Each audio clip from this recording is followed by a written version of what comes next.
have been here for years. We have the Academy of Irish and Celtic Studies, where we have Irish, sometimes Scots, Welsh language lessons. We have music lessons, dance lessons down here, and it's busy all year. And we have a gift shop over in the cottage. And the library is really an outgrowth of that, and it was a new building that was brought about through a fundraising effort that was led by Norman McClelland, who was at Shamrock Foods. And one of the things that we really wanted to do with the new library, that his vision actually was to try to have a place in Phoenix where people could get help for their genealogy research in the same way that he was able to do family history. And if you get a chance, if you haven't gone down to the genealogy center, it's just down the aisle here. And we have his 4 family history books there on display tonight. And you get a chance to see what is available here through genealogy.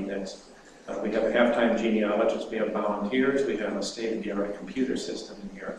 The first floor of the library is really more of a library where we have our general collection. All the books on the first floor circulate now, so you can check those out. We have a periodical room down there, we have the Book of Kells. And up on the second floor, we have another collection that's our reference collection.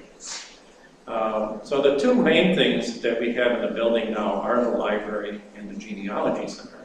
But we also have this wonderful room here, which is our exhibit hall, where we can start having art exhibits. So we're hoping to have an exhibit on Sandra Day O'Connor come right after the first of the year. And we're going to continually hopefully have touring exhibits in here that can be shown here in the library. We also have one more room upstairs, so you should check that out too. That's the Castle Keep.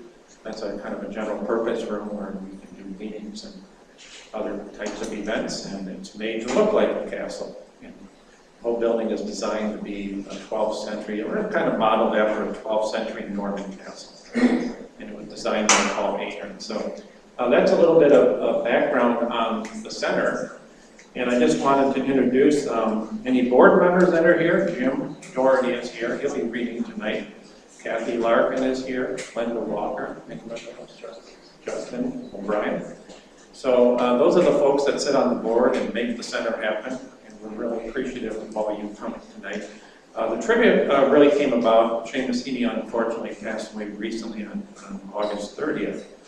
And we thought it was only appropriate that being one of the few Irish libraries in this country that we would have some kind of a tribute. Well, we decided to do it, we should do it sooner than later, so we put it together very quickly. So I'm glad you heard about it, I'm glad you're here tonight. We have a number of readers that volunteered. Actually, there were so many people that volunteered, we would have had to do an all-night reading. But I kind of whittled it down based on who could really show up on time and things like that. But this is kind of a landmark event tonight because we haven't really done anything like this before. Now we're kind of keying off of the tradition we've had for years here with the Bloomsday event that we have in June, where we read from Ulysses. And several of the people here, Jim and Justin, are part of that, along with Lynn Mascarelli, who is the artist tonight over in the Great Hall.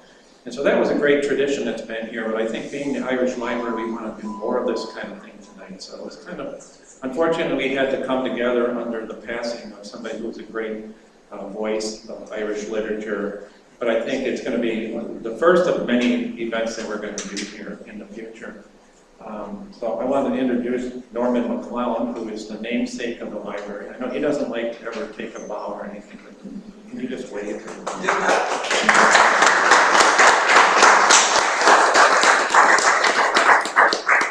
We'll talk a little bit more about him when we come to later. I wanted to thank 2 people that were really instrumental in getting this together tonight, and that's Mary Wilbur, who's going to be over in the corner there. Mary's our volunteer that comes in twice a week, and she'll be reading later tonight.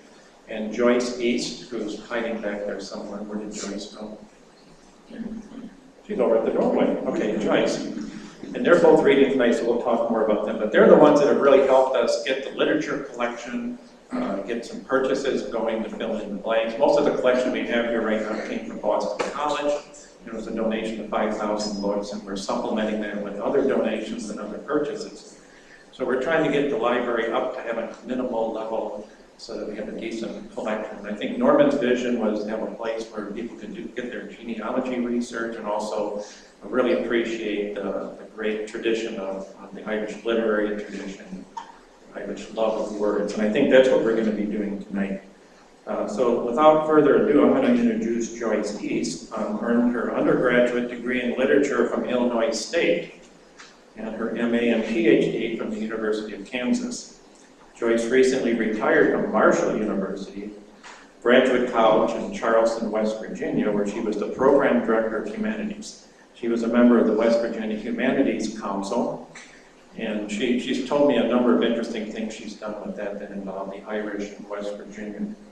Also served on the board of the Association of Graduate Liberal Studies programs. Her interest in Irish literature grew out of her graduate study of 18th century literature and drama. And she's going to give us some general overview comments on Seamus and also do a couple of poems. It's Joyce East.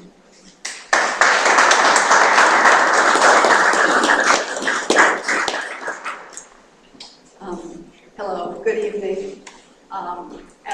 As he said, I'm Joyce East, and it's been a while since I've been up in front of a group, so I hope that everything goes all right. First of all, I want to ask you to join me in thanking Chaz Moore and his crew for putting this together. It's wonderful to be in this facility, and I know that we all hope that very soon Irish writers are going to make Phoenix a stop as they move around the country. So they'll have a great place to come. As a member of the American Conference for Irish Studies, I have been able to hear many Irish writers read at conferences, including Seamus Heaney. And I'm sure there are a number of you in this group who have also heard him and now have that special memory now that he has passed. If you did know Seamus, I hope you will speak about him as you get up to read, those of you who are going to read for us tonight. And if we have time, even if you're not reading, you may want to share a story or two. Quite briefly, I would like to speak about Irish literature and then give some suggestions about what to look for as you hear the poetry tonight. I begin with an observation by Richard Vallis in 1978. Ireland is a small island, smaller than many American states, yet no American state, no equivalent region in the English-speaking world has produced more writers of merit. Ireland has been blessed with single and singular geniuses, Yeats, Joyce, Synge, O'Casey, all irreplaceable. I think if a similar statement were made in 1998, we would find Heaney's name on that list too. Because, of course, he's one of 4 Irishmen in the 20th century who won the Nobel Prize for Literature. He won that in 1995. He joins W.B. Yeats, 1923, George Bernard Shaw, 1925, and Samuel Beckett, 1969. Many people feel, and there's been an outpouring of feeling about Seamus Heaney since his death. Many people think that he was the greatest poet writing in English since W.B. Yeats. And I think while we acknowledge this, we have to remember that Seamus Heaney was not the lone writer in Irish literature in the second half of the 20th century. He developed his voice surrounded by many very talented people. And I just want to give you a sample of the richness of this literature.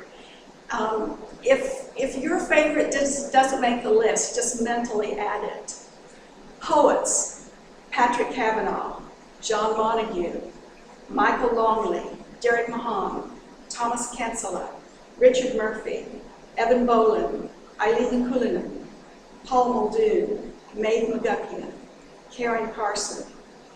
Novelists: John McGahern, John Banville, William Trevor, Roddy Doyle, Brian Moore, Jennifer Johnston, Edna O'Brien.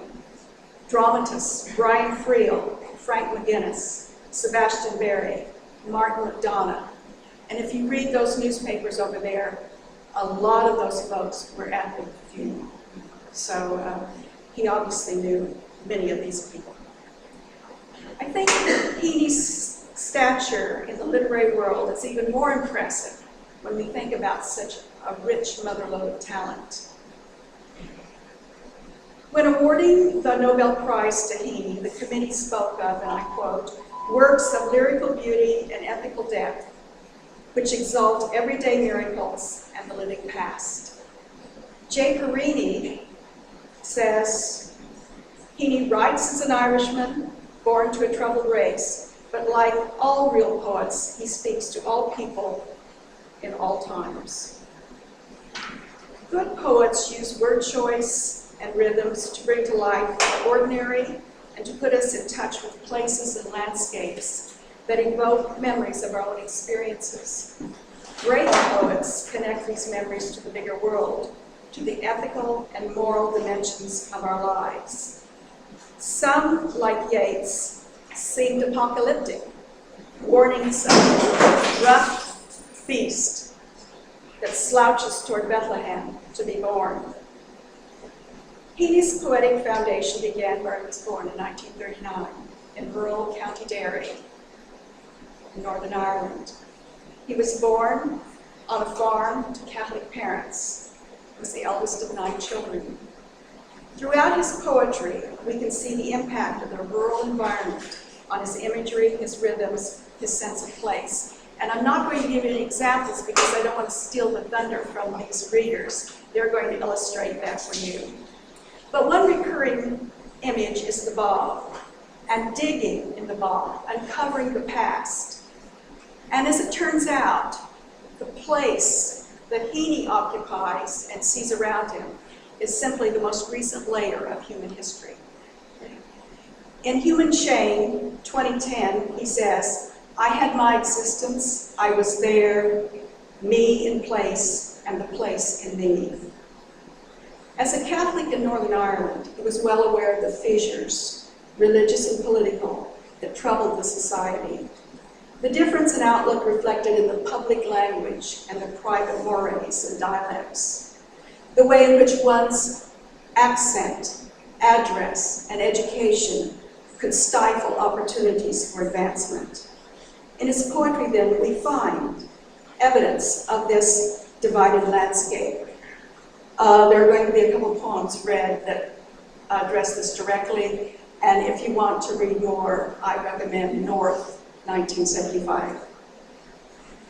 He left the farm for the classroom, St. Colum's in Derry, and then Queen's University in Belfast, where in 1961 he got first-class honors in English. He then took a teaching certificate at St. Joseph's in Belfast. These years honed his skills with language, Anglo-Saxon, Greek, Latin, and it brought him in contact with many talented poets and teachers. At Queen's, he became part of a poetry workshop called The Group. He was preparing himself to be a teacher and poet, but also a translator, a dramatist, a member of the Field Day Theater Company, and a scholar with many important works of literary criticism. His stature as a student and as a poet soon opened doors for him. A lectureship in English at Queen's University, guest lectureships in England and in America. And along the way, he married Mary Devlin, 1965, and they began a family. So now he was a man with responsibilities. And I think that, plus the deteriorating situation in Northern Ireland, accounts for his change of landscape. In 1970-71, he and his family spent a year at UC Berkeley. The week they returned to Northern Ireland, internment without trial was introduced. In 1972, we had Bloody Sunday in Derry and bombings in Belfast. The violence touched his family when a second cousin is assassinated in one of those random assassinations. He resigned his position at Queen's and moved his family to the Republic, to County Wicklow and then to Dublin, and that's where he spent the rest of his life. I doubt that this was an easy decision and certainly not popular with friends, but just as he had left the farm to become a writer, so he left Northern Ireland and the Troubles to focus on his poetry. It doesn't mean that the conflict was ignored, but he looked at it from a different perspective. And I would suggest that it was a freer perspective from which to view the events. His stature as a poet and scholar can be measured in his academic positions and the honors listed on that biography that we prepared. The list is much too long to rehearse here, and so I hope you'll pick up one of those and have a look. He certainly was well received around the world. Now, with that, you see it was short. The lecture was short. Let's do what we came to do tonight, to celebrate Seamus Heaney by reading his poetry, by making it ours. And as I have the floor, I'm going to read the first poem. I've selected a poem from Wintering Out, 1972. The title of the poem is called Traditions. I like this poem because it's one in which Heaney uses language, talks about language as the point of conflict. And certainly, we can talk about this later perhaps, he was conflicted about writing in English and being an Irishman. So you're going to hear about John Bull's English as opposed to the softer Gaelic inflections. In the poem, we encounter a character named McMorris. Now, McMorris is an Irish captain right out of Henry V by Shakespeare. And that play, as you recall, is a play about nation building and conquest. McMorris is what we call a stage Irishman. He's there to please the groundlings. But he asks the important question, and that question gets answered by another literary character that I know you'll recognize. So here we go. Our guttural muse was bulled long ago by the alliterative tradition. Her uvula grows vestigial, forgotten like the coccyx, or bridges crossed yellowing in some outhouse, while custom, that most sovereign mistress, beds us down into the British Isles. We are to be proud of our Elizabethan English. Varsity, for example, is grassroots stuff with us. We deem or we allow when we suppose, and some cherished acquiescence are correct Shakespearean. Not to speak of the furrowed consonants of lowlanders shuttling obstinately between Baum and Mossland. McMorris, gallivanting around the globe, whinged to courtier and groundling who had heard tell of us as going very bare of learning, as wild hares, as anatomies of death. What ish my nation? And sensibly, though so much later, the wandering Bloom replied, Ireland, said Bloom. I was born here, Ireland. Okay.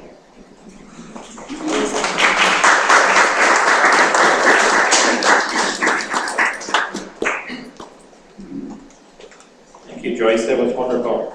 I have to make a quick announcement. I have to adjust this because we are beaming this on the internet. Somehow or another, it's working. And I was sure it wasn't going to work because we've never done that before. But I have to get this out of the way in the picture. I'm going to ask Norm McClelland to come up next and read his poem. Like I said before, he's the founder and chair of the McClelland Irish Library. Norman is the son of Irish immigrants who came from Newry in County Down. Those Scots-Irish, McClellands. They settled down in Tucson in the 1920s and built an adobe house and started delivering milk to their neighbors. And that's kind of how Shamrock Foods and Shamrock Dairy started. And I think we're incredibly fortunate to have somebody who has the vision and the commitment to do what he's done here with his family. His sister's foundation is funding our genealogy center, Francis McClelland. and the whole family and the whole corporation's been involved in really giving us this wonderful building here, and it's a huge, tremendous gift to the community, and we're just so thankful for what he's done. So can we give him a big round of applause?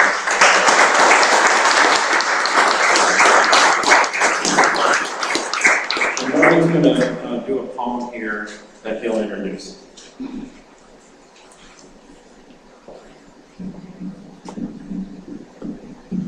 Is this all right? Sound like. Well, welcome this evening to this wonderful event. We really appreciate you being here. I'm going to read Digging by Seamus Heaney. On a little backdrop, at age 10, I visited Ireland, Ballykeil near Newry with my mother. I was there that summer, and as a 10-year-old, managed, to get into my share of trouble. And the first thing I did was to help Annie make the tea in the afternoon, and I poured the coal oil on the fire, and my right arm was all the hair was gone, but no problem. My Aunt Frances came home, who was a nurse, and she just bathed it in buttermilk.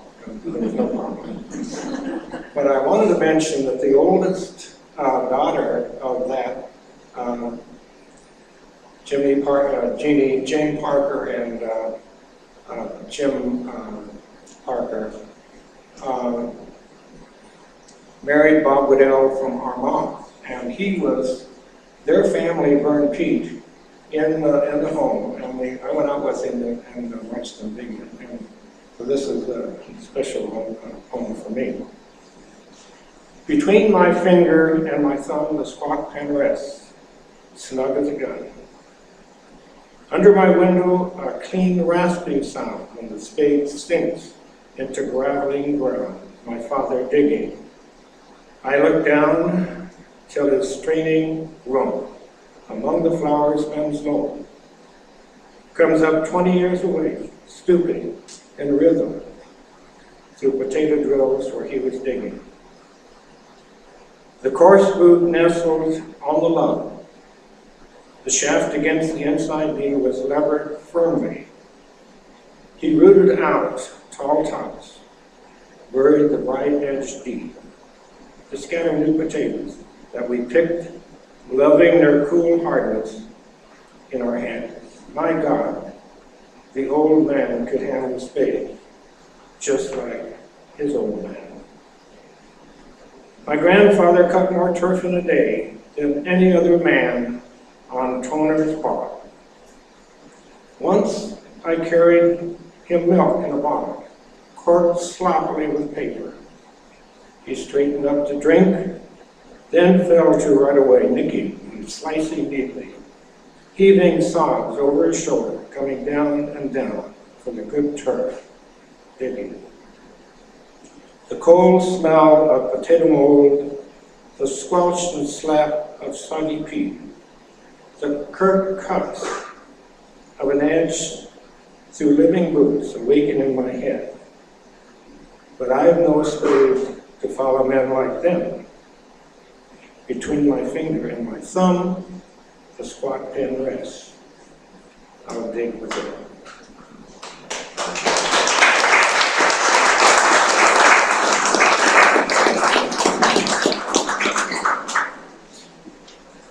Hey Norman, that was wonderful. Okay, I'm going to ask Mary Wilbur to come up next. Mary is one of our special volunteers here. When you run an organization like this, it's dependent, the majority of what we do is dependent on volunteers, and Mary is one of our best volunteers here.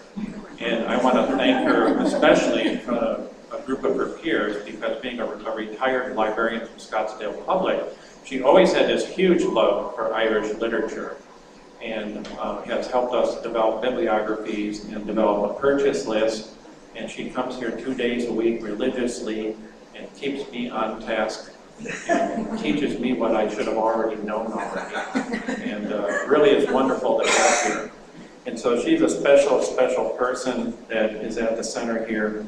And To top that all off, she's also been a student in our academy for she'll say years and years, right? But she's learning the Irish language, and she's really getting pretty good at it. And if you see the signs around the building, that's partially due to Mary, who made sure we put all the fadas in the correct place. Mary Wilbur.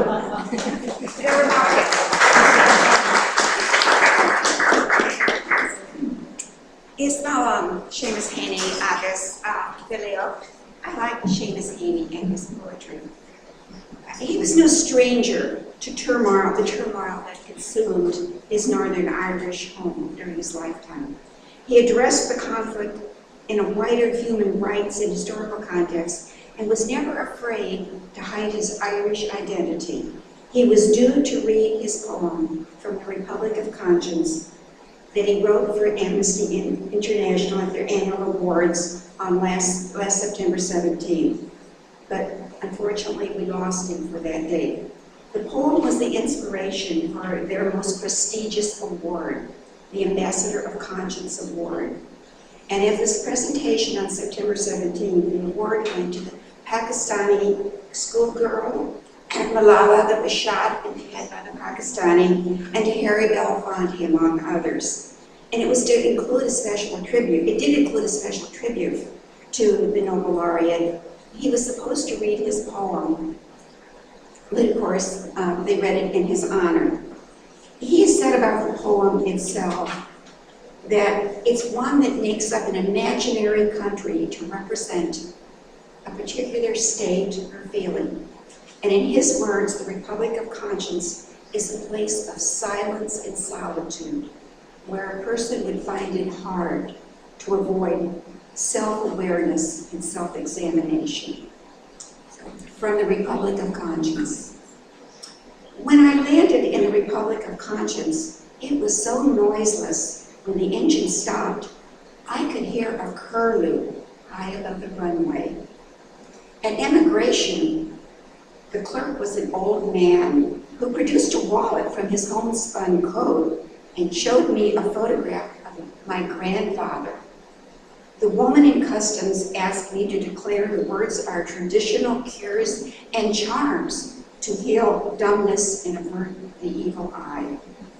No porters, no interpreter, no taxi. You carried your own burden, and very soon your symptoms of creeping privilege disappeared. Fog is a dreaded omen there, but lightning spells universal good, and parents hang swaddled infants in trees during thunderstorms. Salt is their precious metal, and seashells are held to the ear during births and funerals. The base of all inks and pigments is seawater. Their sacred symbol is a stylized boat. The sail is an ear, the mast a sloping pin, the hull a mouth shape, the keel an open eye. At their inauguration, public leaders must swear to uphold unwritten law and weep to atone for their presumption to hold office. And to affirm their faith that all life sprang from salt and tears, which the sky god wept after he dreamt his solitude was endless. I came back from that frugal republic with my 2 arms of one length, the customs woman having insisted my allowance was myself. The old man rose and gazed into my face and said, that was official recognition, that I was now a dual citizen.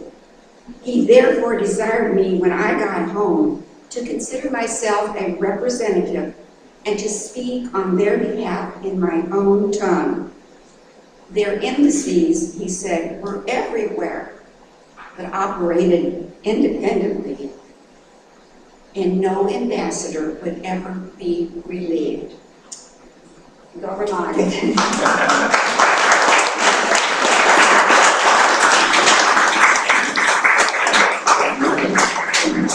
All right, we're getting wrapped up here. That was great. Thank you, Mary. Okay, next I'm going to ask Adrienne Levy to come up. She's originally from Dundalk County Law, and she lived in Phoenix for over 20 years where she practiced law before returning to college to get an MA degree in interdisciplinary studies with a focus on Irish literature at ASU. I didn't know they had such a thing over there, but that's great news. She's currently completing a PhD in literature at ASU, writing a dissertation on the poetry of Thomas Kinsella, who she will mention here.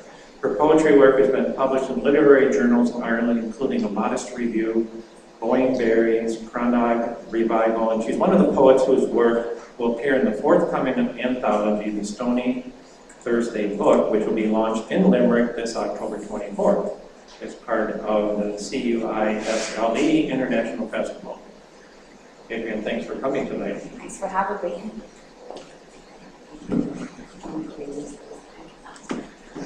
Good evening, it's a great privilege to be here. I'm going to read two poems from Seamus Heaney's most recent collection, District and Circle.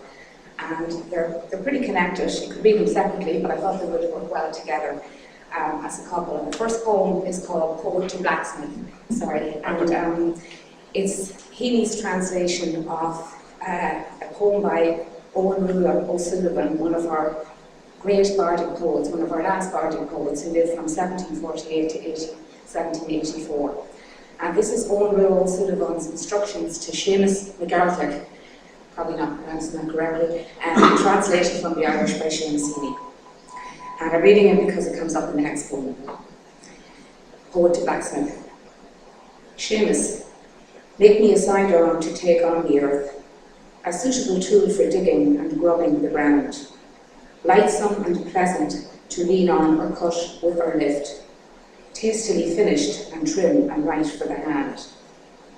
No trace of the hammer to show on the sheen of the blade, the thing to have purchase and spring and be fit for the strain, the shaft to be socketed in dead true and dead straight, and I'll work with the gang till I drop and never complain.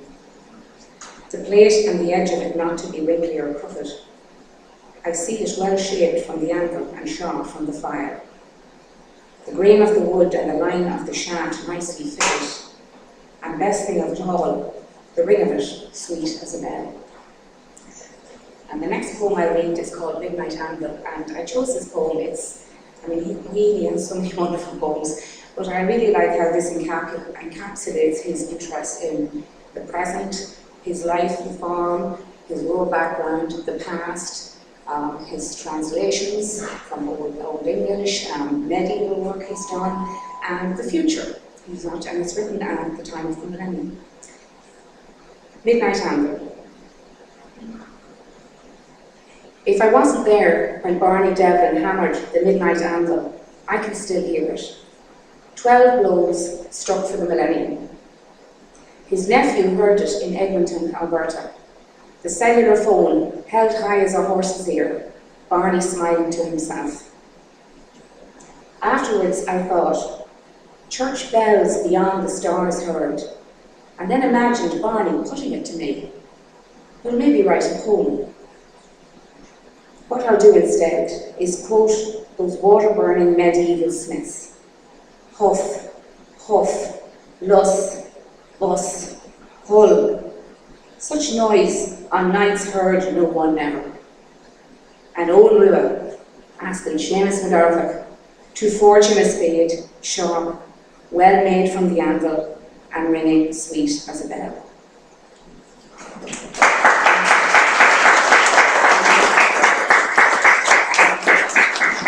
The other thing I'd like to read is, as I said, Cass said, I'm completing my dissertation on the work of Thomas Kinsella, who he and his wife Eleanor have become friends to me, and they've been very generous to me in terms of access to them and his work. And I had the privilege to interview Mr. Kinsella a couple of years ago in Dublin at his daughter's home, and it was a wonderful thing for me. And I debated whether to do this or not. He's a very private man, but I wrote to him earlier this week and told him that this event was taking place and asked him if he would like to join in the conversation, because he was notified right away when Mr. Heaney died, and he was far too upset to even make a public comment or write anything. So I wasn't sure, but he did send me this, something to read, in honour of his friend Seamus Heaney and to share it with everybody here. Seamus Heaney.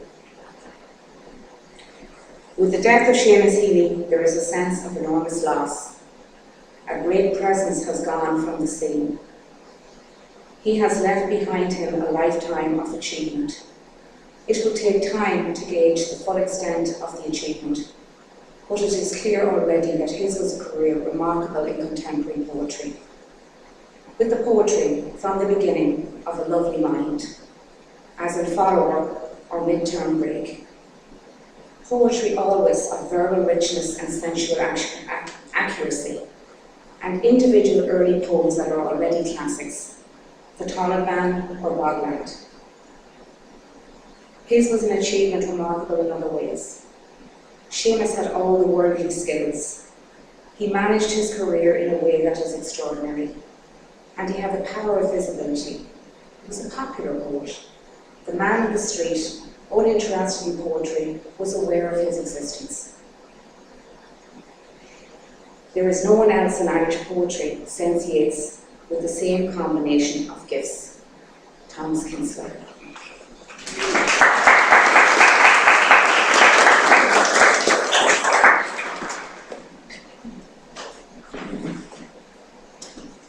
Thank you, Adrian. That was really wonderful.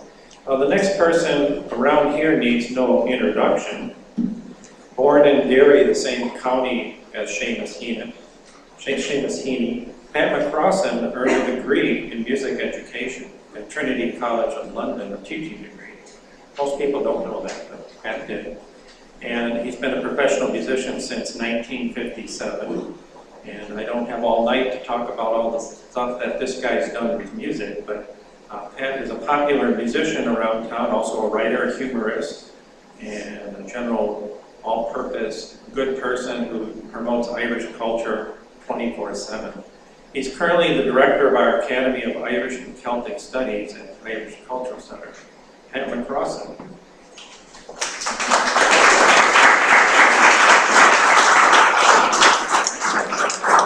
He left out pain in the ass, didn't he? Well, I'm the director of studies here, and this might be a good opportunity just to watching people at the microphone. We're starting a theatre and a drama group here. I have a meeting arranged for next Monday, a Monday week, and it's 2 teachers from ASU, and we're going to have a drama group and Irish Readers Theatre. And one of the things that I insisted on before we start this, that while they're teaching people how to read poetry or drama or whatever, memorize lines or just read lines, they're also going to learn how to use a microphone as part of that. Now, this is open to everybody. We haven't decided how we're going to charge for this or make money from it, but this meeting on Monday the 14th at 6:30 right here in the library, but down in the basement, which is where our academy rooms are, is open to everybody, and anybody who wants to join us, feel free. 6:30 Monday, October the 14th. All right, that's the publicity part of the commercials. I was in the music business real early in life. In 1957, you saw me going professional, and in 1959 or 1960, I met Seamus Heaney, along with Seamus Dean, who was a schoolmate of mine at that time. Seamus Dean also became quite an accomplished writer. That time we didn't know what these guys were going to do, or at least I didn't know what anybody was going to do then. I didn't know what I was going to do with music, and they were just introduced to me as 2 guys from Queen's University in Belfast by a friend of mine, a musician friend of mine. So it was a brief meeting, but it was a good meeting because I remember we had a lot of fun because I was playing in the band and they were dancing with girls and carrying on stuff like that. So I decided to read the poem I'm going to read because Seamus Heaney dedicated it to Seamus Dean. And a lot of places named in the poem are places where I knew as a kid, grew up in Derry, and committed many atrocities of truth be known. And I'm just wondering if I printed this big enough to read it. Now, you better be careful what you say. You're on the internet tonight. That would never stop me before, so why would it stop me now? Anyway, I'll read this poem, and as I said, because it has a lot of meaning, because of Seamus Dean. Seamus Dean was actually a second cousin of a cousin of mine whose name was spelt the same way, D-E-A-N-E, but my second cousin called it Deanie. So one called it Dean, the other called it Deanie. And they were second cousins, so there were one over there, Deanies were over there, and Deans were over there.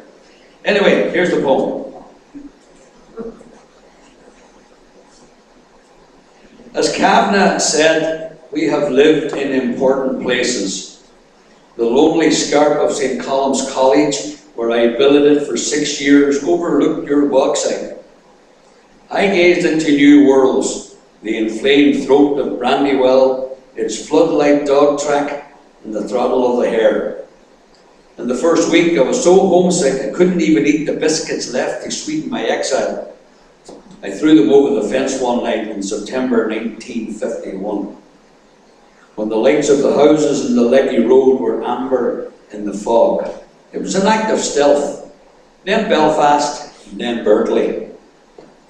Here's tunes are sophisticated, dabbling in verses till they have become a life, from bulky envelopes arriving in vacation time to slim volumes dispatched with the author's compliments. These poems in longhand, ripped from the wire spine of your exercise book, bewildered me. Vowels and ideas bandied free as the seed pods blown off our sycamores, and innovated a South Derry rhyme with hushes and lulled. Full chimes were pushed and pulled. Those hobnail boots from beyond the mountain were walking, by God, all over the fine lawns of elocution. Have our accents changed? Catholics in general don't speak as well as students from the Protestant schools. Remember that stuff? Inferiority complexes, stuff that dreams were made on. What's your name, Heaney? Heaney, Father. Fair enough. On the first day, the leather strap went epileptic in the big study. Its echoes clashing over our bowed heads, but I still wrote home that a boarder's life was not so bad. Shying as usual. On long vacations, then I came to life in the kissing seat of an Austin 16, parked at a gable, the engine running, my fingers tight as ivy on her shoulders, a light burning for her in the kitchen. And heading back home, the summer's freedom dwindling night by night, the air all moonlight and a scent of hay. Policemen swung their crimson flash lamps, crowding round the car like black cattle, snuffing and pointing the muzzle of a Sten gun in my eye. What's your name, driver? Seamus. Seamus? They once read my letters at a roadblock and shone their torches on your hieroglyphics, spelt dictions in a very florid hand. Ulster was British, but with no rights on the English lyric. All around us, though we hadn't named it, the Ministry of Fear.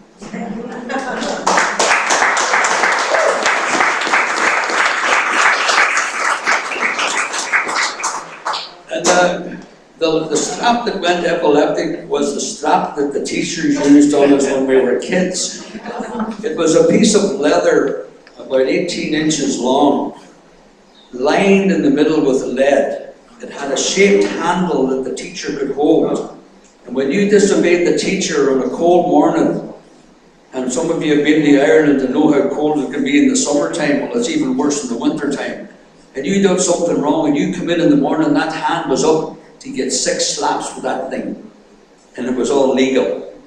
And that's one of the things that remembered me about this when I started to read this poem, and I hadn't read it for a while, and I thought, heavens, that's right, we did that.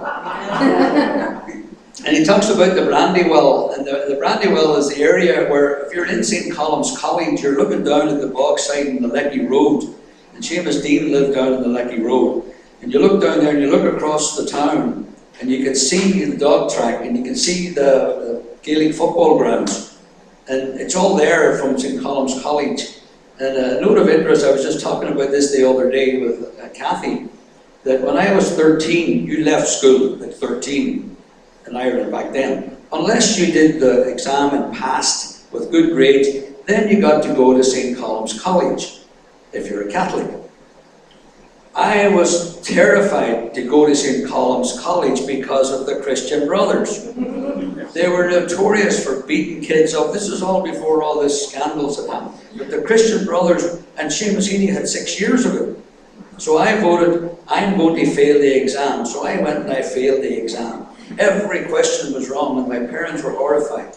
You have to go to school. You can't get out of school at 13. But at 13, I was already making money as a musician. So I decided, if I'm going to school, I'm going to the Strand Technical College, which was a Protestant school. So I was one of the Catholics in the Protestant school because I wasn't going to be a Catholic with the Christian Brothers.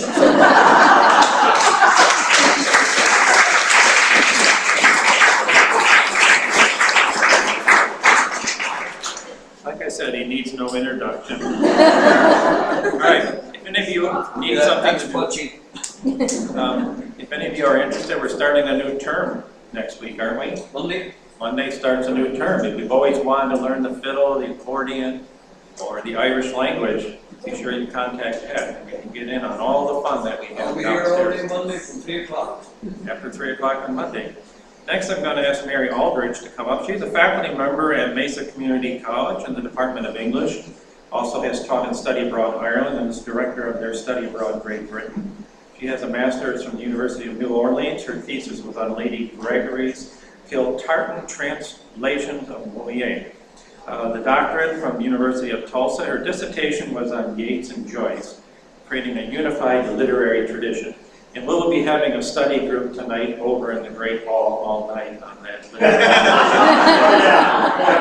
Led by Mary. Thank you. Mary hasn't been home for a couple of years because she's been busy doing other things, so we're really glad to have her back. She's been involved here in the past. She was the main researcher for 2 publications, Yeats Ghosts by Brenda Maddox and Copyright Protectionism and Its Discontents, the case of James Joyce's Ulysses in America. There's a great story behind that. Also has done things for the Yale Law Review. She's presented on Yeats, Joyce, Heaney, and other writers at several conferences. Mary, it's great to have you back.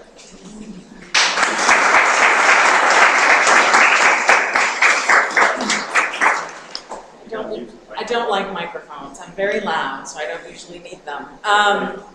I was first introduced to Irish literature way back in 1985 when I started college, a very long time ago. And when I started college, I thought I was going to study Shakespeare. And while I still love Shakespeare, I had an amazing instructor named Mary Fitzgerald. And I'll never forget, behind her was a picture of herself with Seamus Heaney. And so that was my first introduction to Seamus Heaney. I mainly studied Yeats with her, though. And what I really loved about Irish literature, and I really love about all literature, is the passion, the feelings you get, the heart of it, the history, the people. I love the language. I love all of the technical things, but I just really love the feeling and emotion behind it. And I don't want to make little paper rustling noises, but that's probably inevitable. Seamus Heaney, in his Nobel speech, talked a lot about Yeats, and I just wanted to read a little part of what he said, because this is what I love so much about poetry. Poetic form is both the ship and the anchor. It is at once a buoyancy and a steadying, and it is by such means that Yeats's work does what the necessary poetry always does, which is to touch the base of our sympathetic nature, while taking in at the same time the unsympathetic nature of the world to which that nature is constantly exposed.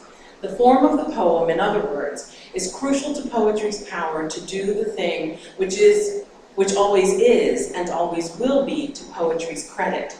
The power to persuade that vulnerable part of our consciousness of its rightness in spite of the evidence of wrongness all around it. The power to remind us that we are hunters and gatherers of values, that our very solitudes and distresses are creditable, insofar as they too are an earnest of our veritable human being. So it's that sense of being a human that I love about Irish poetry especially. And I want to start with just a short poem by Yeats, and then I'll end with a poem by Seamus Heaney. And the poem by Yeats is the last poem in his last collection called Last Poems. And it's not very original, but there you go, it's Yeats, he can do what he wants. And it's called Politics. How can I, that girl standing there, my attention fix on Roman or on Russian or on Spanish politics? Yet here's a traveled man that knows what he talks about. And there's a politician that has both read and thought. And maybe what they say is true of war and war's alarms, but oh, that I were young again and held her in my arms. And what I really love about that is, especially in a time like this where we're worried about government shutdowns and war, and I know this is on the internet, and they'll probably come after me, but it's nice to know that people, what Yeats really remembered after all he had been through, the poems and the plays he wrote about nationalism, in the end he was thinking about love. He was thinking about Maud Gunn, which didn't make his wife very happy, but it was love nonetheless. And what the poem I chose from Heaney is called Poet's Chair. And it does take us through a sense of history and traces this idea of what a poet is. But it ends very much with Heaney connecting with, just as he does in the poem Digging, with his father and grandfather and with tradition. So this is Poet's Chair from The Spirit Level from 1996. Leonardo said, "The sun has never seen a shadow. Now watch the sculptor move for a full circle round her next work, like a lover in the sphere of shifting angles and fixed love. Angling shadows of itself are what your poet's chair stands to and rises out of in its sun-stalked inner city courtyard. On the qui-vive all the time, its four legs land on their feet, cat's foot, goat foot, big soft splay foot too. Its straight back sprouts two bronze and leafy saplings. Every flibbertigibbet in the town, old birds and boozers, late night pissers, kissers, all have a go at sitting on it sometime. It's the way the air behind them's winged and full, the way a graft has seized their shoulder blades that makes them happy. Once out of nature, they're going to come back in life and bloom and angel step, or something like that. Leaves on a bloody chair, would you believe it? Next thing I see the chair in a white prison with Socrates sitting on it, bald as a coot, discoursing in bright sunlight with his friends. His time is short. The day his trial began, a verdant boat sailed from Apollo's shrine in Delos for the annual rite of commemoration, until its wreathed and creepered rigging re-enters Athens harbor. The city's life is holy. No executions, no hemlock bowl, no tears, and none now as the poison does its work and the expert jailer talks the company through the stages of the numbness. Socrates at the center of the city, and the day has proved the soul immortal. The bronze leaves cannot believe their ears. It is so silent.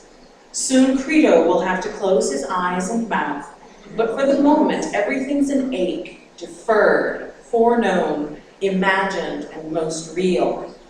My father's plowing 1, 2, 3, 4 sides of the lee ground where I sit all-seeing at center field, my back to the thorn tree they never cut. The horses are all hoof and burnished flank. I am all foreknowledge of the poem as a plowshare that turns time up and over. Of the chair in leaf, the fairy thorn is entering for the future. Of being here for good in every sense. Thank you.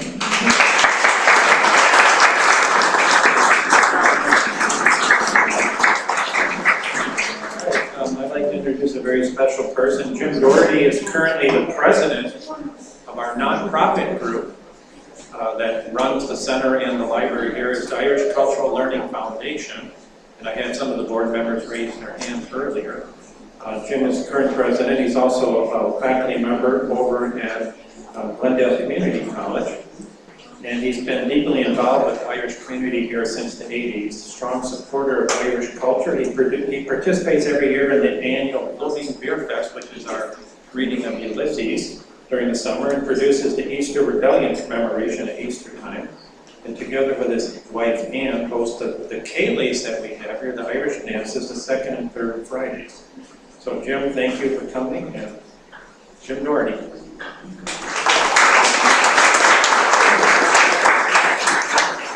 Thank you, Chad.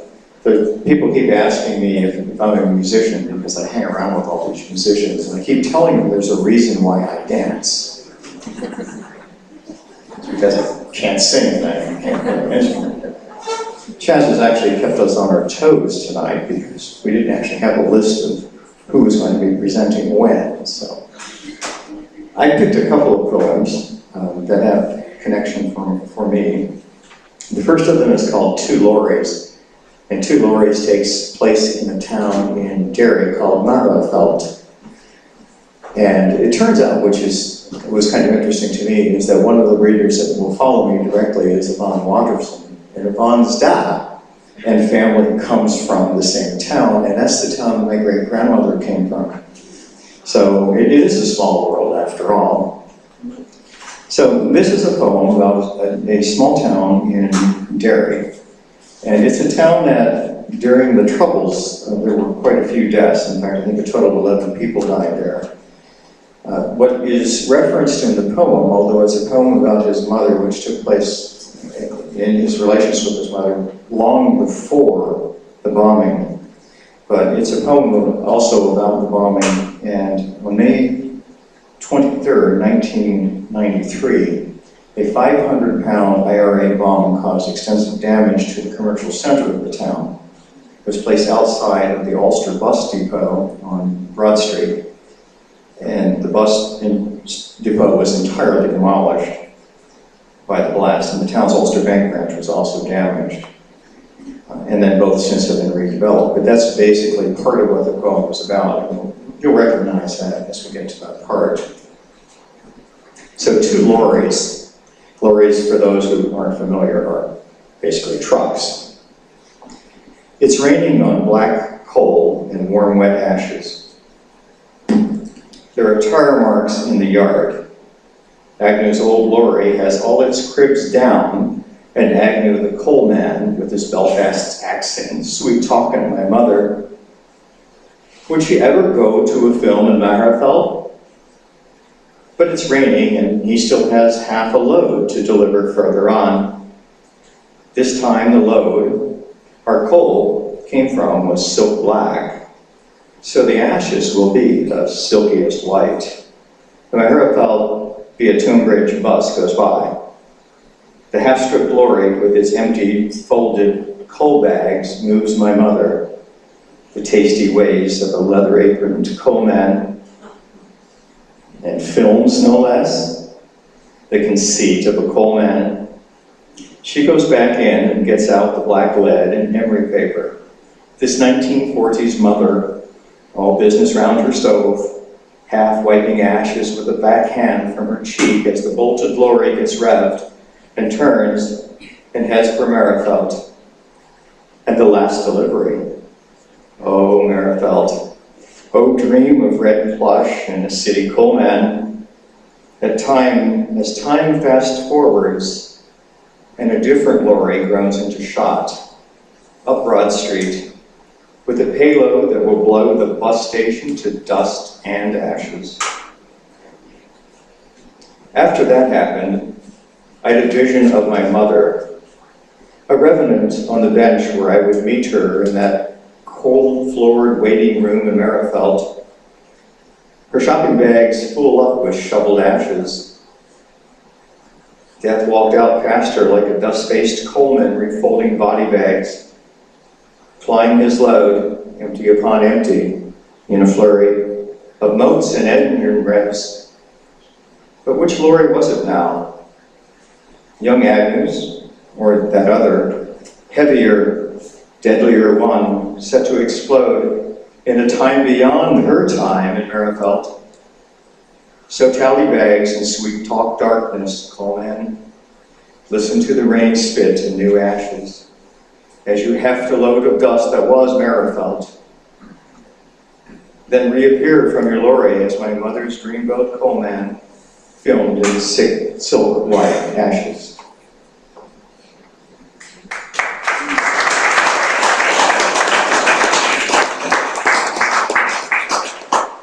The second one is called a Sharpening Stone. Those of you who know me know that one of my applications is woodworking, and I have a fair collection of antique woodworking tools, most of which have to be kept sharp with a whetstone or a sharpening stone.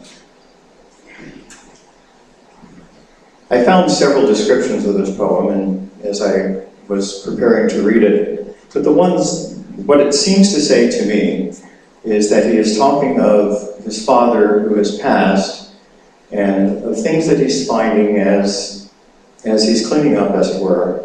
It's a bit of stream of consciousness as various things come and go, and a bit of his father's life before he passed, and then finally concludes. So, the Sharpening Stone.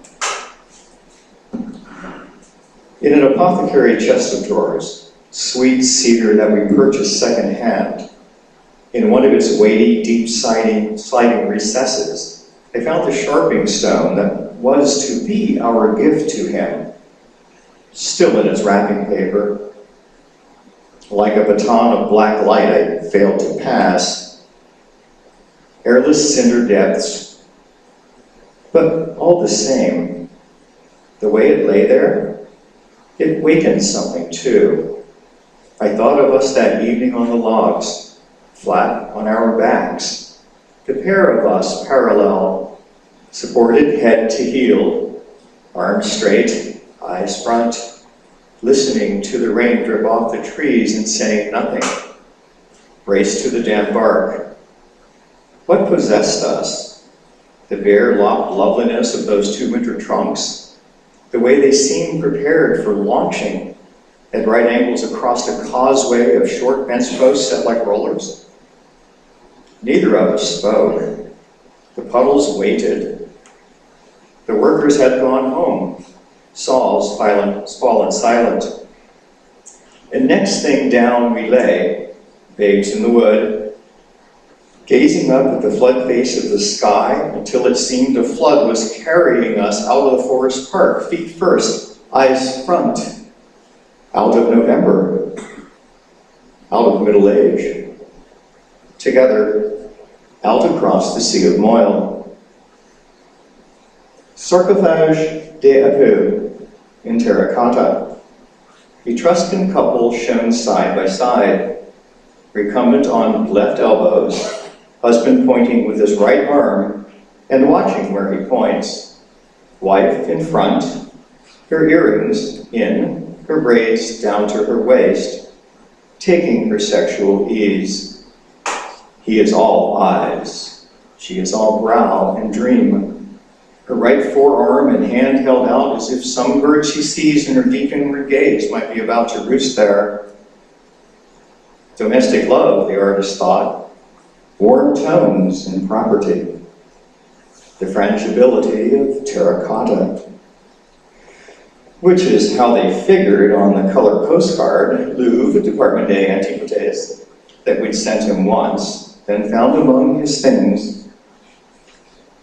He loved inspired mistakes. His Spanish grandson's English transliteration thanking him for a boat trip. That was a marvelous walk on the water, Granddad. And indeed, he walked on air himself. Never more so than when he had been widowed, and the youth in him, the athlete who had wooed her, breasting tapes and clearing the high bars, grew lightsome once again.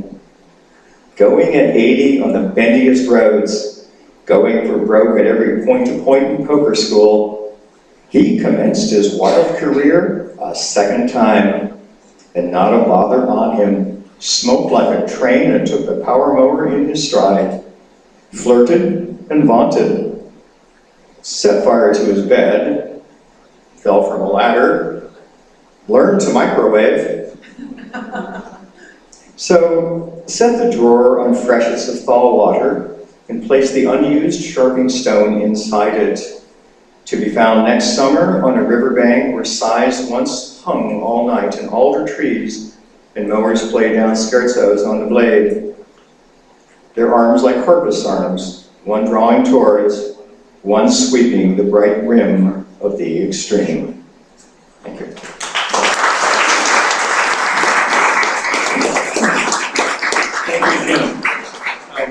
about 10 readers for tonight, so we just have a couple more people to go, so hang on here.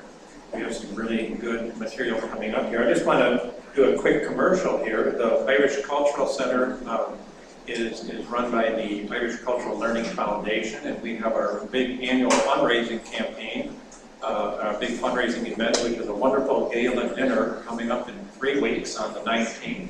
We have information downstairs if you're interested. We'd like to see you all that night. There's going to be Irish dancing, music, great food, and we'll be giving the Anamkar Award, which is the soul friends of the Irish community. We have a couple of people on the wall that have won the awards in the past, so hopefully you'll be able to make it for that. We have a couple more people here I'd like to thank. Dolores Trapiano is in the back here. Can you wave your hand, Dolores? She's somebody that volunteers and works with us on publicity. And I want to thank Patricia Fuller is here. These people sneak in here and try to be incognito, but Patricia, wave your hand. She's one of our staff members here. You've already met that. Anybody else I forgot? We really survive with our volunteers here. And a job like Jim Doherty has, being the president of this crazy, chaotic organization down here. A thankless but very, very rewarding job. So thank you, Jim, for everything you do. Besides running the board very well, he is a halfway decent dancer too. So. All right. So next I'm going to introduce Justin O'Brien. He's another board member, and he's the son of Bill O'Brien, who's been involved in the center since it was started. And he's a PhD candidate in efficient reading instruction. And also he serves as a PhD doctoral specialist at Grand Canyon University, owner of his own company, O'Brien Communications Marketing Consultancy, and also has been involved in Bloomsday and so many things I can't remember about here. Justin?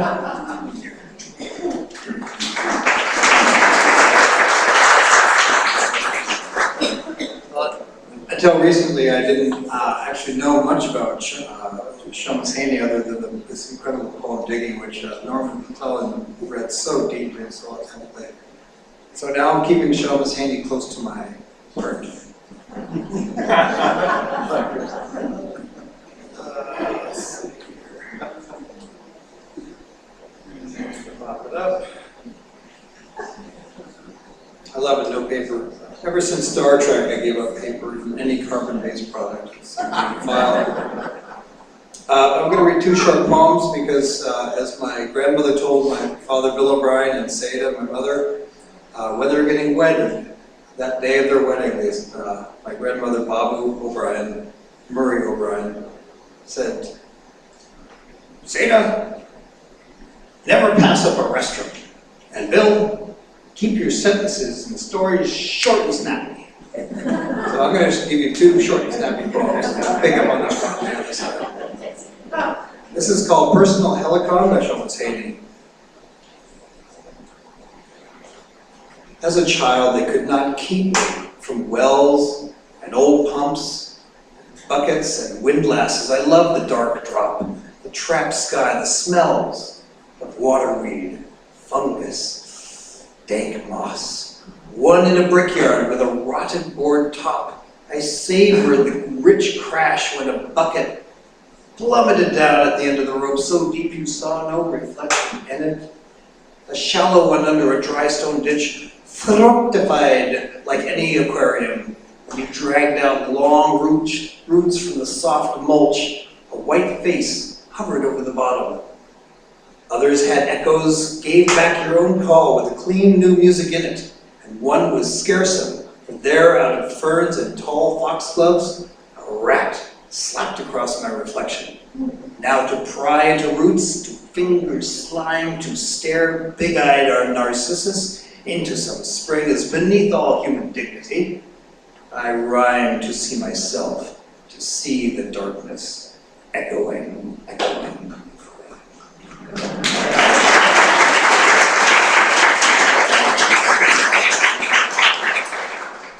And apologies to Patricia Pryor, who teaches me Gaelic, which I speak not at all, but with great enthusiasm.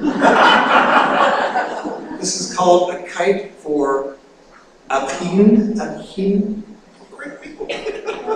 It's a kite. I'm a tail dragger pilot, so I love the loftiness of this. Seamus Heaney, A Kite for Apin. Air from another life in time and place, pale blue heavenly air, is supporting a white wing beating against the breeze. And yes, it is a kite, as when one afternoon all of us there trooped out among the briar hedges and stripped them. I take my stand against, half opposite Anahorish Hill, to scan the blue-black in that field to launch a long-tailed comet. And now it hovers, it tugs, veers, dives askew, lifts itself up, goes with the wind until it rises to loud cheers from us below. Rises, and my hand is like a spindle, unspooling the kite as a thin-stem flower, climbing and carrying farther and higher, the longing in the breast and planted feet and gazing face and heart of the kite flyer, until the string breaks and separate, elate, the kite takes off itself alone, a windfall.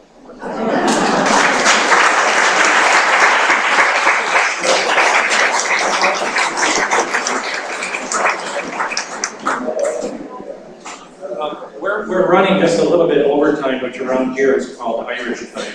But if you're good, I turned the air conditioning down, we're good for a few more minutes. I was going to read a couple poems just to fill in some time here, but I think I'm just going to cut it down to just a couple really quick comments. As Pat knows, I'm kind of a hack Irish musician. I've been trying to play Irish music for years and years.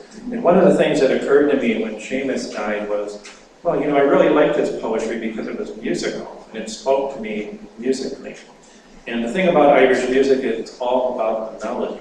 It's all about these melodies that seem simplistic, but the art is in the detail, in the ornamentation, and the variation of the very simple melodies. It's kind of like the Book of Kells. When you look at the picture from afar, well, that's neat, but then you get up close and it's a whole nother world. And it's in that detail and that attention to detail. And so Heaney's music really was interesting to me because whenever I heard one of his poems, I heard something else going on. I was never much of a good English major. I mean, I never majored in English. I wasn't that good at it. But I was always interested in music. And so I heard that his poetry operates on multiple levels. And you have those influences that come from the fact that he translated Greek and Latin and Irish and medieval English. And he was just an incredible author and scholar. But then when you read his poems, it also works on a musical level. And I think Joyce mentioned something about that earlier too. And when I was thinking about what would you say if we had a tribute to him, well, I said I would probably say something about the musical sense that he had in his poetry.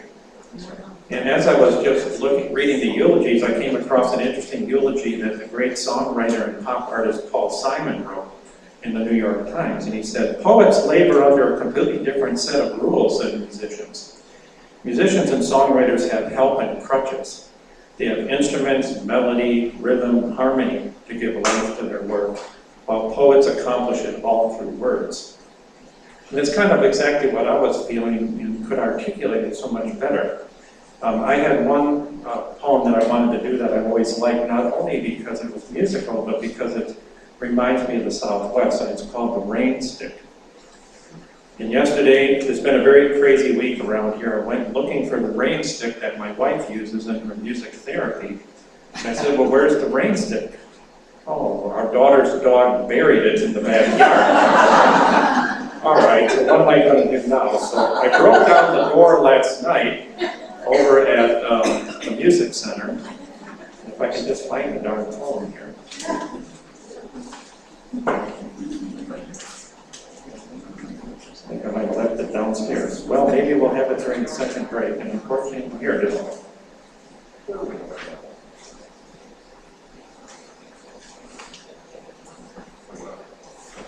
No, and I'm sorry, I don't have it on me. Is anybody? Sure. Yeah, I forgot. You forgot about me.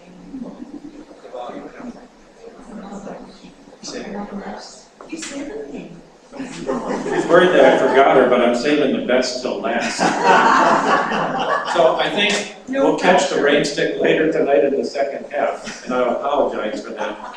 Yvonne Watterson is here tonight, and I had her go last on purpose, actually. I didn't forget you. And it's because she has a personal connection to Seamus Heaney from having grown up her parents growing up in the same neighborhood, and I think she has some really interesting comments for us along with some poems. And Yvonne is the manager of the faculty at the University of Advancing Technology over in Tempe, originally from Antrim, Northern Ireland. She attended Queen's University in Belfast, earned an undergraduate degree in education and English with a focus on Irish fiction and poetry. And you did teach Irish literature in Northern Ireland, right? She did? Okay. And she immigrated 1989. Continued her career. She's very aged, yes. I'm the goal. It's been a long day. She's been a public school teacher, administrator here in Phoenix. She's been a charter school principal. She's received awards for her work, not only in charter schools, but on immigration issues. She writes a bi-weekly column, news travels for her hometown newspaper, the Antrim Guardian. And she has this wonderful blog. After tonight, you have to definitely check out her blog, Considering the Lilies and Lessons from the Field. And it's been shortlisted in the 2013 Blog Awards, Ireland, for the best blog. She's speaker for the grassroots organization Breast Cancer Action. Yvonne Watterson.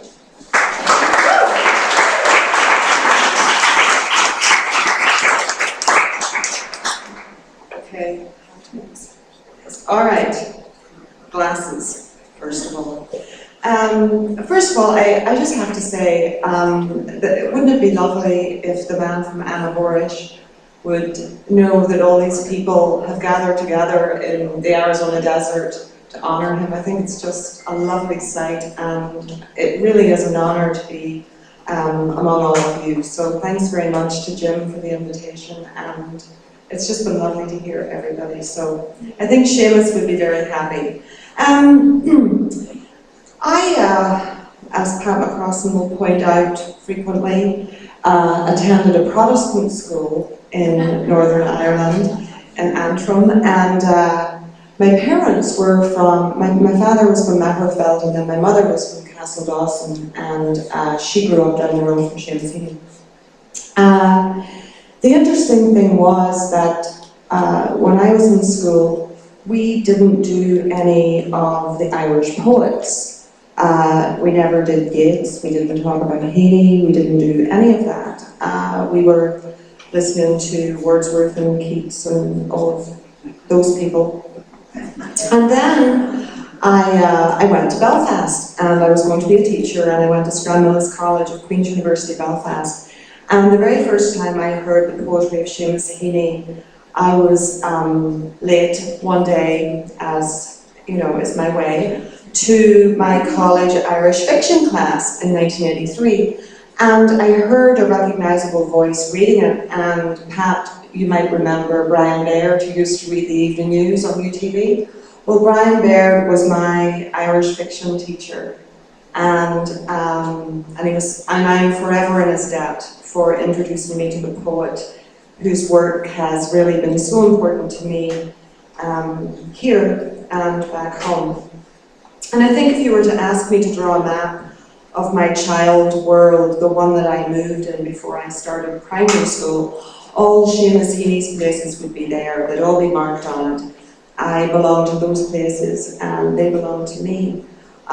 Jim read about Magherafelt, Balahi, Castle Dawson, the Moyola River, the Moss, Upperlands, the Hillhead, Tombridge, Cookstown, the Loch Shore, and the Brogue, where my mother grew up.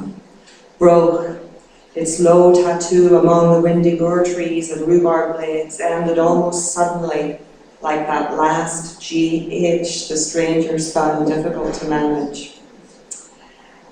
One of 7 children, Ma was reared on a farm not too far from the Heaneys, and I was talking to her last weekend, and she remembers the man that Seamus immortalised in Digging, which Norm read this evening, his father Paddy. And she said she can see Paddy Heaney like it was yesterday, in his yellow boots and his heavy coat and his walking stick, out trading cattle at the local fairs. And she remembers Seamus as well. She said that he used to ride his bicycle and his face against the wind and his sandy hair just flying behind him. And then there were all the men who peopled his poetry. There was the blacksmith at the forge, and the gypsies down the Lonin, the Thatcher and the Diviner.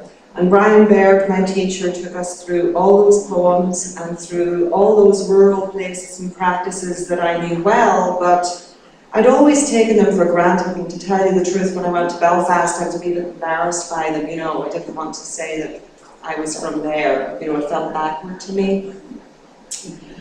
But because of Heaney, I felt a new pride and a new respect for the countryside and the craft of certain men in those parts, men like my father. In the poem, The Diviner, which I'm going to read to you, I'll never forget the day that I saw my dad divine water, or douse for water as they called it, and pull of it so strong where he stood that the stick in his hands, it was the shape of a wishbone, and it just bent itself in a knot as the water came up. The Diviner. This is for Daddy. Cut from the green hedge a forked hazel stick that he held tight by the arms of the V. Circling his terrain, hunting a pluck of water, nervous but professionally unfussed. The pluck came sharp as a sting, and the rod jerked down with precise convulsions. Spring water suddenly broadcasting through a green aerial its secret stations.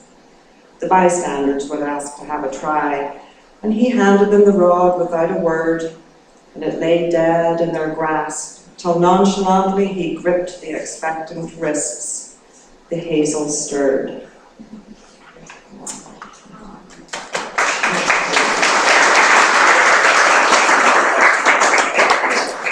And I wouldn't be able to read a poem for my father if I didn't read a couple for my mother. As a young mother, she frequently took me up home. We'd get on the bus from Antrim to the Hillhead, and then we'd walk the rest of the way down the Broke Road, which is where the Heaneys lived.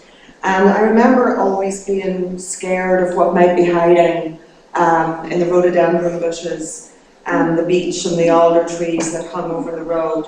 But of course there wasn't anything there to be afraid of, and I think it wasn't until I grew older and the troubles started to boil that there were other things to be afraid of on those roads. Real things, as any of us who have been through roadblocks, I know Pat, you have, you know, we'd wonder what's lurking behind the questions asked by the British soldiers when we would drive home from Castledawson to Antrim on a Sunday night and dimming our lights for them, answering obediently, and waiting for them to release us onto roads, as in this from Heaney's, the Tomb Road. One morning early I met armoured cars and convoy, warbling along on powerful tires, all camouflaged with broken alder branches and headphoned soldiers standing up in turrets. How long were they approaching down my roads as if they owned them? But when I was a little girl, I was oblivious to all of that. I stayed at my grandfather's house in the Brogue, and I just absorbed that rustic, rhythmic speech of the men. And it was the men who were cutting turf and digging potatoes and baling hay, and then there were the sighs of my granny as she'd come in with the buckets of water from the pump in the yard, and she'd make bottles of milky tea for the men coming in from the fields. And you know, it's 45 years later, and I can still see her wiping her hands on her apron with a big yellow cardigan on and a big smile for me, and how she loved me. And I always remember that line from Moss Bawn when Heaney says, "And here is love, like a tinsmith's scoop sunk past its gleam in the meal bin." And so then there were the long walks down those roads with my granddad, and just wild with bluebells and foxgloves. And on warm days, he'd take me up to McGurk's shop and would buy sweets and ice cream sliders, otherwise known as ice cream sandwiches over here. And sometimes we spotted the gypsies or the tinkers, and Granda called them tinkers, and people think it's a derogatory term, but it really wasn't. It was because they made things out of tin. They were tinsmiths.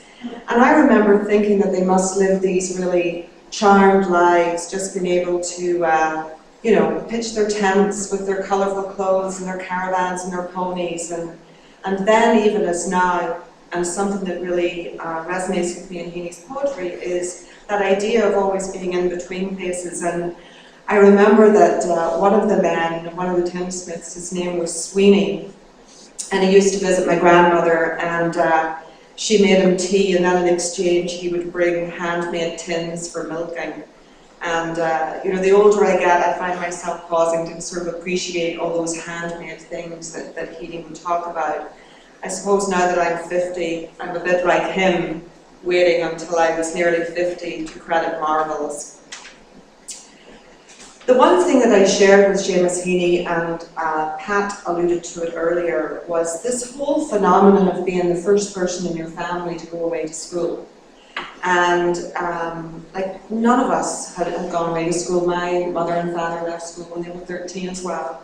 And in Stepping Stones I read where Heaney told Dennis O'Driscoll, even Belfast was far away to me. In those days I was outside the loop. My family had no familiarity with universities, no sense of the choices that there were, no will to go beyond the known procedures, and no confidence, for example, about phoning up the local education authority and seeking clarification about what was possible. There was no phone, for God's sake. A university education in Belfast was a world away from the brogue and necessitated a kind of verbal dance with his mother when he returned from it to the family home.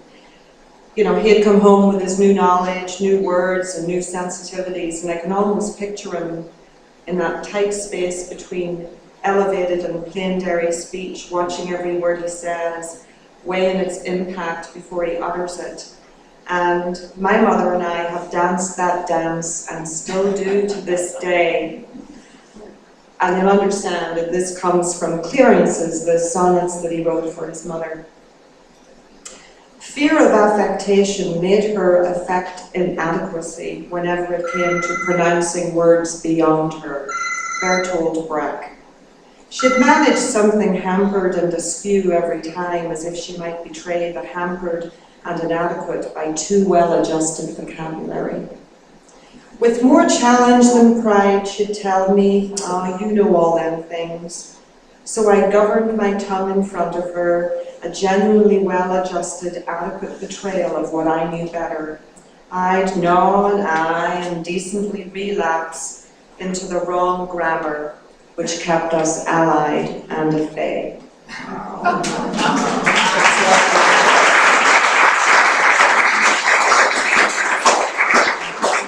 And then the other one from Clearances, another, which I love.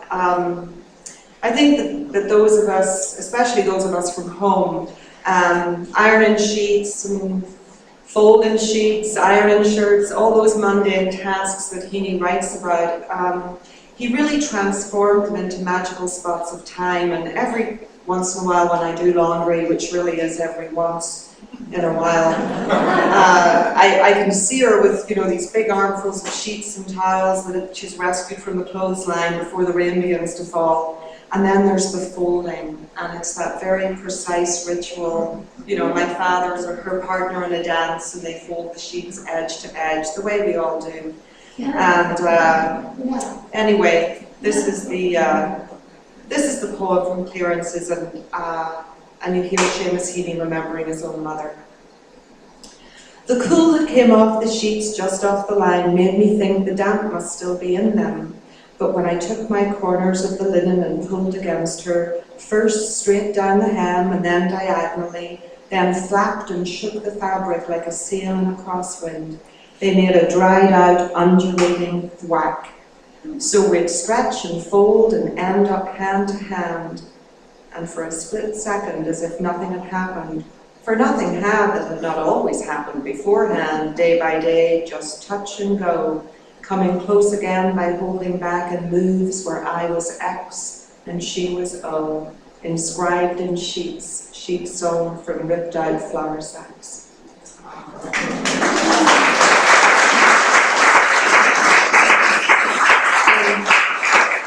The last poem is the one that Chaz asked me to read, and the woman who spoke at the beginning talked about it And it's another dance that we all learn to do in Northern Ireland, and those of us born and reared there have this mutual need to know right from the beginning about a person's background, so we know how to proceed in the dialogue, in the longer relationship path across them. Because you don't want to say the wrong thing or the wrong word, or they might know what foot you kick with. So it boils down to the schools we attended, our last names, the housing estates where we lived, the way we pronounce an H or a H or A or A. And all of these things become clues to establish who we are. Derry, Londonderry, the Troubles, the Struggle, Ulster, the Six Counties, all of that. Which leads me to the last poem, and Pat and I were talking about it this evening. I was surprised that he didn't do this one. From Whatever You Say Nothing. I'm writing just after an encounter with an English journalist in search of views on the Irish thing. I'm back in winter quarters where bad news is no longer news, where media men and stringers sniff and point, where zoom lenses, recorders and coiled leads litter the hotels. The times are out of joint, but I incline as much to rosary beads as to the jottings and analyses of politicians and newspaper men who've scribbled down the long campaign from gas and protest to gelignite and stem, who proved upon their pulses escalate, backlash, crackdown, the provisional wing, polarization, long-standing hate. Yet I live here too. I sing, expertly civil-tongued with civil neighbours on the high wires of first wireless reports, sucking the fake taste, the stony flavours of those sanctioned old elaborate retorts. Ah, it's disgraceful, surely, I agree. Where's it going to end? It's getting worse. Well, they're murderers. Internment, understandably. The voice of sanity is getting hoarse. Religion's never mentioned here, of course. You know them by their eyes, and hold your tongue. One side's as bad as the other, never worse. Christ, it's near time that some small leak was sprung in the great dikes the Dutchman made to dam the dangerous tide that followed Seamus. For all this art and sedentary trade, I am incapable. The famous northern reticence, the tight gag of place and times, yes, yes. Of the wee six I sing, where to be saved, you only must save face, and whatever you say nothing. Smoke signals are loudmouths compared with us, manoeuvrings to find out name and school, subtle discrimination by addresses with hardly an exception to the rule that Norman, Ken and Sydney signalled prod, and Seamus, call me Sean, was surefire pick. O land of password, hand grip, wink and nod, of open minds as open as a trap, where tongues lie coiled as under flame-lined wicks, where half of us, as in a wooden horse, were cabined and confined like wily Greeks, besieged within the siege, whispering Morse. This morning, from a Dewey motorway, I saw the new camp for the internees. A bomb had left a crater of fresh clay in the roadside, and over in the trees, machine gun posts defined a rail stockade. There was that white mist you get on a low ground, and it was a déjà vu, some film made of Stalag 17, a bad dream with no sound. Is there a life before death? That's chalked up in Ballymurphy. Competence with pain, coherent miseries, a bite and a suck. We hug our little destiny again. Thank you.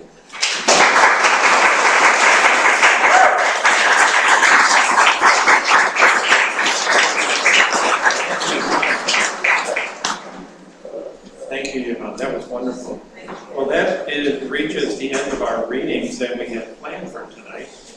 And I thought maybe, I just want to make one quick announcement. Unfortunately, our elevator is stuck. And as far as I can tell, there's nobody in it, which is, that's good news. But I think anybody that wants to leave is going to have to waddle down the stairs. If anybody has any kind of problem with walking, we'll be glad to assist you now. I want you to be sure to check the genealogy center before you take off. We do have tea and homemade scones downstairs. That's wonderful. So be sure you start that. We do have, I wanted to again thank Joyce East and Mary Wilbur for putting together a bibliography for tonight, which is on the table over here.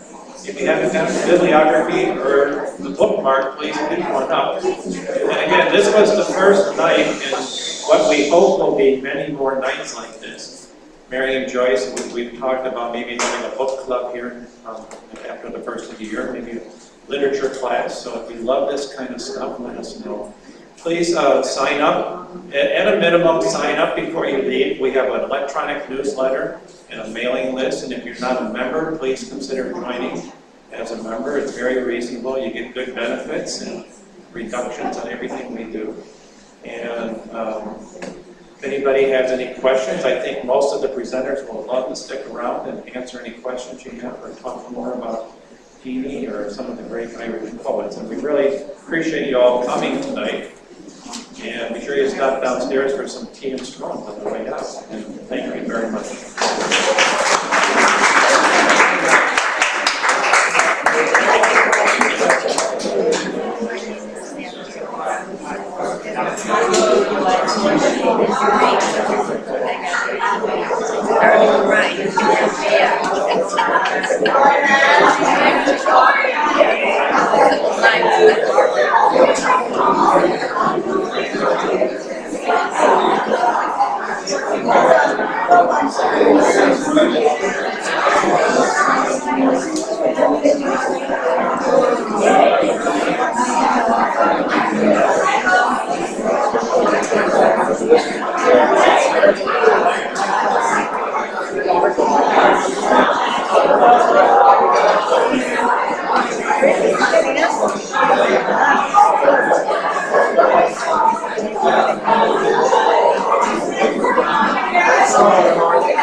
We missed a lot of things. Hi there. I'm Maggie. How are you? Good. Hi, how are you?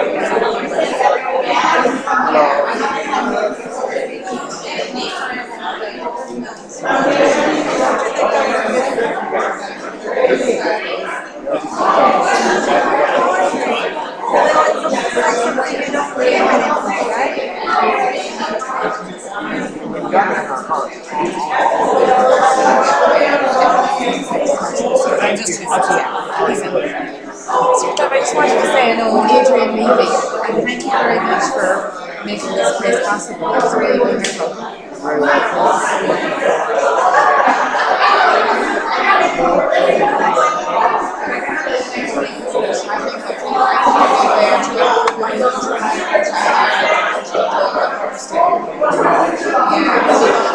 First off, just for 12 days, yeah. So my dad's got that one, so she was always on the break, so I'm sorry, otherwise, next time if something like this, I'm definitely Very good evening, Warren. Hello there. Very good evening. I'm really not thanks to Bridget. Oh yeah, this is a nice evening. Oh yeah, music.